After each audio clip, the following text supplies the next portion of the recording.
दोस्तों, हम में से कई लोगों को अनार के फल होने के अलावा इसके औषधीय गुणों के बारे में जानकारी नहीं होती है। अनार का पौधा में भरपूर मात्रा में औषधीय गुण पाया जाता है। अनार की पत्तियां, अनार के जड़, अनार के फूल, यहाँ तक कि अनार का फल का जो छिलका होता है उसमें भरपूर मात्रा में औषधीय गुण पाए जाते हैं, जिसके वजह से कई प्रकार की बीमारियों से ये हमें बचाता है। अनार के छिलके में पॉलीफेनोलिक पाए जाते हैं, जिसमें एंटी माइक्रोबियल, एंटी फंगल गुण होते हैं। ये गुण कीटाणुओं और फंगस को खत्म कर संक्रमण को दूर रखने में काफ़ी मदद करता है। अगर आपके पैर और हाथ के उंगलियों के नाखून में इस तरीके से फंगल इन्फेक्शन हो रहा है, नाखून सड़ रहा है, खराब हो रहा है, उबड़ खाबड़ हो रहा है, जहाँ तहाँ से टूट रहा है, कड़क हो रहा है, नाखून के ऊपर काला सफ़ेद रंग के या पीला रंग के कोई परत चढ़ रहा है, पैर के अंगूठे के नाखून में दर्द हो रहा है, सूजन हो रहा है, पक रहा है, उसमें मवाद हो रहा है, तो ये जो आज मैं आपको घरेलू इलाज बताऊंगी दोस्तों, ये घरेलू इलाज के साथ एक आयुर्वेदिक इलाज है।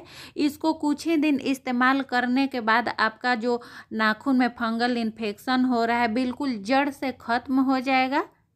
वीडियो हेल्पफुल लगेगा तो इसे ज़्यादा से ज़्यादा शेयर ज़रूर करिएगा, ताकि अधिक से अधिक लोगों को इसकी जानकारी मिल सके। तो इस घरेलू इलाज के लिए दोस्तों आपको एक अनार लेना है और दूसरा चीज़ आपको हरण लेना है। हरण आपको किसी भी किराने दुकान पे या जिस दुकान पर आयुर्वेदिक चीज़ें मिलती है उस दुकान पर आपको आसानी से मिल जाएगा। आपको दुकान से लाकर इसे अच्छी तरीके से पानी से धोकर धूप में सुखा लेना है, ताकि इसमें जितने भी धूल डस्ट हैं साफ़ हो जाएं। हरण दो तरह की होती है, एक बड़ी हरण होती है, एक छोटी हरण होती है। तो आपको छोटी हरण लेना है।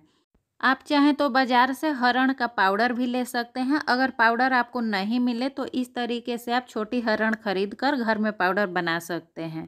हरण में एंटी इन्फ्लामेटरी प्रॉपर्टी पाया जाता है। ये एंटी फंगल होता है और एंटीऑक्सीडेंट गुण से भरपूर होता है। इसलिए इसे किसी भी फंगल इन्फेक्शन को ठीक करने के लिए इस्तेमाल किया जाता है। इसके अलावा दोस्तों, अगर आप 1 चम्मच हरण के पाउडर को गुनगुने पानी के साथ आप लेते हैं तो पाचन से संबंधित कोई भी आपको परेशानी हो रही है तो तुरंत ही ठीक हो जाता है। अगर आपके पेट में कब्ज हो रहा है, खट्टी डकारें आ रही हैं, तो उसको ये तुरंत ठीक कर देता है। अब आपको किस तरीके से नाखून का फंगल इन्फेक्शन ठीक करने के लिए रेमेडी बनाना है ये मैं बता देती हूँ। तो एक आपको अनार ले लेना है और उसका छिलका को उतार लेना है। अनार के दाना को आपको अलग हटा देना है या खा जाना है। उसका इस्तेमाल आपको नहीं करना है। आपको इस्तेमाल करना है इस रेमेडी में अनार का छिलके को। तो आप अनार को छील लीजिए जिस तरीके से भी आप छीलते हो। दोस्तों, अगर आपके हाथ पैर के उंगलियों में फंगल इन्फेक्शन हो गया है तो कुछ बातों को आपको खास ध्यान रखना चाहिए। आपको अपने हाथ और पैर को बार बार पानी में नहीं भींगाना चाहिए। हाथ पैर को साफ सुथरा रखना चाहिए। आपको साबुन और हैंड वॉश का इस्तेमाल बिल्कुल छोड़ देना चाहिए। अधिक साबुन और हैंड वॉश का इस्तेमाल करने से भी दोस्तों ये फंगल इन्फेक्शन होने का अधिक संभावना हो जाता है। जो लेडीज़ लोग अधिक समय तक घर में काम करती हैं, पानी में कपड़े धोती हैं, पोछा करती हैं, देखिएगा आप उनके उंगली के नाखून में फंगल इन्फेक्शन ये ज़्यादा देखी जाती है। तो इस बातों को आपको ध्यान रखना है। इसके अलावा अगर बहुत देर तक आप जूते मोजे पहन कर रहते हैं तो आपको ध्यान देना चाहिए। आपके जूते मोजे हमेशा साफ़ सुथरे होने चाहिए। आपका जो जूता है एकदम टाइट नहीं होना चाहिए। आपको आरामदायक जूता ही पहनना चाहिए। अगर आपको सॉक्स गीले हो जाते हैं तो उसको तुरंत ही चेंज कर देना चाहिए। कितने लोगों को सॉक्स जो होता है पसीने से गीले हो जाते हैं, तो वैसा आपको सॉक्स नहीं पहनना है, तुरंत ही चेंज करना चाहिए। आपको रोज़ ही सॉक्स को चेंज करके पहनना चाहिए। गीले और गंदे शूज सॉक्स पहनने से ये नाखून का फंगल इन्फेक्शन होने का संभावना अधिक बढ़ जाता है। तो यहाँ पर मैंने अनार का छिलका निकाल लिया है। अब आपको गैस पर तावा या कढ़ाई को चढ़ाकर गर्म कर लेना है और जितना आपका हरण है, जितना हरण का आप पाउडर बनाना चाहते हैं उतना ले लीजिए और इस तरीके से आपको हरण को हल्का गर्म करना है। इसे आपको जलाना नहीं है, ज़्यादा पकाना नहीं है, बस हल्का हल्का इसे गर्म कर लेना है। जब ये हल्का हल्का गर्म हो जाएगा तो गैस का फ्लेम बंद कर दीजिए और इस हरण को बिल्कुल ठंडा होने दीजिए। जब ये ठंडा हो जाएगा उसके बाद आपको एक खलवाटा लेना है और उसमें इसको दरदरा कूट लेना है। कूटने के बाद ही आपको इसको मिक्सर जार में पाउडर बनाना है।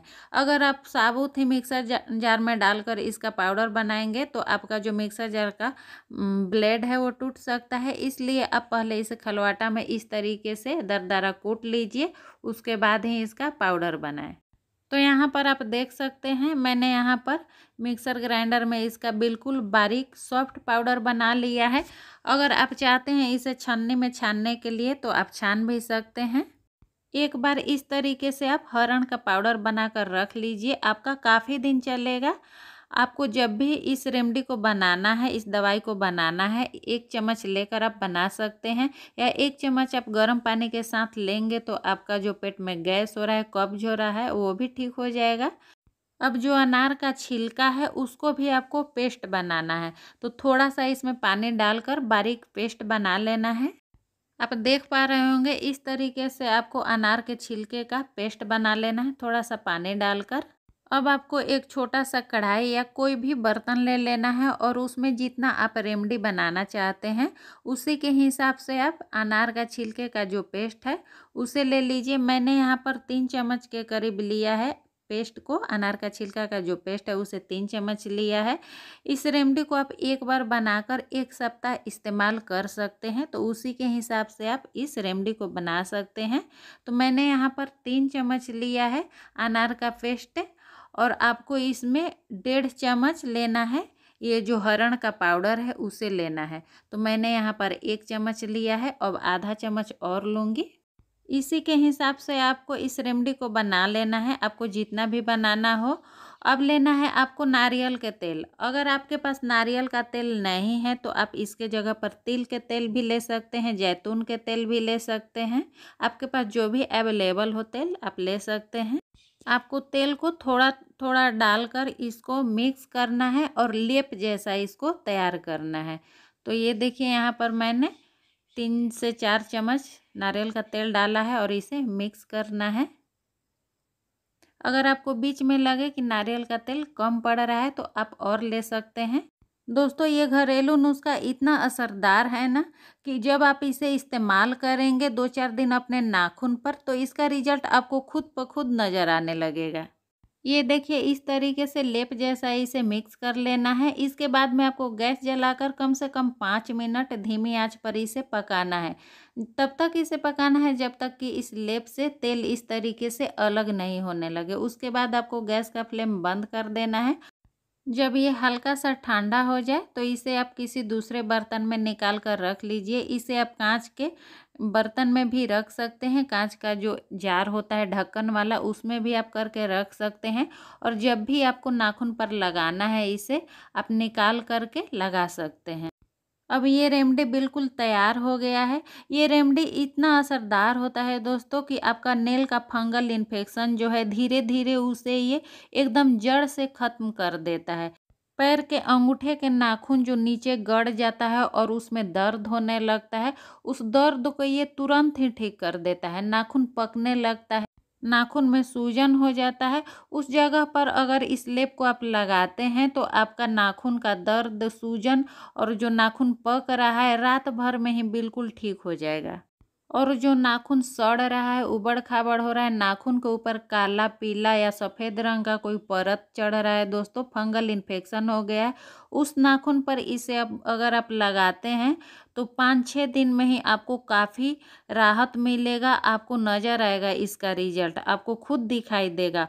इसे आप रेगुलर लगाएं और कुछ ही दिन में आप देखेंगे कि आपका नया नाखून और सुंदर नाखून निकलना शुरू हो गया है। अब आपको इसे लगाना कैसे है ये भी मैं बता देती हूँ। तो लगाने के लिए आपको कुछ नहीं करना है। जो भी नाखून आपका फंगल इन्फेक्शन से इफ़ेक्टिव है, जो नाखून सड़ रहा है, ख़राब हो रहा है, या पैर का नाखून जिसमें आपको दर्द है, नाखून में सूजन आ रहा है, पक रहा है, उस पर इस तरीके से आपको हाथ से ही लेकर इस लेप को लगा लेना है। पूरे नाखून को अच्छी तरीके से ढक लेना है, अंदर से भी आपको ढक लेना है। इस तरीके से ढकने के बाद आपको क्या करना है, कोई भी सूती के कपड़ा को आप ले लें और उसको आपको इसको चारों तरफ से लपेट कर, जिस तरीके से हम पट्टी को लपेट कर बांधते हैं उसी तरीके से आप लपेट कर बांध लीजिए। अगर आपके पास एल्युमिनियम फॉइल है तो उससे आप इसे कवर कर सकते हैं। इसे आप दिन में 2 बार लगाएं। अगर दिन में आप इसे लगा रहे हैं तो कम से कम इसे आधा से 1 घंटा अपने नाखून पर रहने दें, उसके बाद ही इसे हटाएं। अगर आप रात में लगा रहे हैं तो रात में इसे आप इसी तरीके से बांध कर रात भर छोड़ दें, सुबह में इसे हटाएं। सुबह जब हटाएंगे इसे तो आपका जो पैर के नाखून में दर्द था बिल्कुल गायब हो जाएगा। अगर आपके नाखून में फंगल इन्फेक्शन है तो इसी तरीके से आप 4 से 5 दिन लगा कर देखें, आपको काफ़ी फ़र्क नज़र आएगा, काफ़ी आपको नाखून में आराम मिलेगा। कुछ ही दिन में आप देखेंगे कि आपका नाखून नया निकलने लगा है। इसे रेगुलर लगाएं, तब तक लगाएं जब तक कि ये फंगल इन्फेक्शन आपका बिल्कुल जड़ से ख़त्म नहीं हो जाता है। दोस्तों, ये बहुत ही असरदार घरेलू इलाज है। मैं ये नहीं कहूँगी दोस्तों कि इसे लगाने के बाद एक बार में ही ये ठीक हो जाएगा, ये कोई चमत्कार नहीं है। ये घरेलू इलाज है, आयुर्वेदिक इलाज है। ये धीरे धीरे ही असर करता है दोस्तों, लेकिन ये बीमारी को जड़ से ख़त्म कर देता है। तो इसे आप थोड़ा धीरज के साथ इस्तेमाल करें। कुछ लोग 1-2 दिन इस्तेमाल करते हैं और नहीं कुछ फ़र्क आया तो बिल्कुल छोड़ देते हैं, तो ऐसा नहीं करना चाहिए। आप कुछ दिन इसे रेगुलर इस्तेमाल करें, धीरे धीरे आपका जो फंगल इन्फेक्शन है बिल्कुल ठीक हो जाएगा। उम्मीद है ये घरेलू नुस्खा आपके लिए काफ़ी ज़्यादा फ़ायदेमंद होगा, क्योंकि ये आजमाया हुआ घरेलू नुस्खा है दोस्तों। जो भी मैं अपने चैनल पर जानकारी देती हूँ दोस्तों, आजमाया हुआ होता है, तो इसे आप बेफिक्र होकर इस्तेमाल करें। और वीडियो पसंद आया हो या आप हमारे चैनल पर नए हैं या इसी तरीके की नई नई जानकारी के लिए, हेल्थ टिप्स के लिए, ब्यूटी टिप्स के लिए, आप मेरे चैनल को सब्सक्राइब जरूर करके जाइएगा बेल आइकन के साथ, ताकि जब भी मैं अपने चैनल पर वीडियो डालूं नोटिफिकेशन आपके पास पहुंच जाए। फिर मिलेंगे नई जानकारी के साथ नई वीडियो में, तब तक के लिए बाय बाय, धन्यवाद।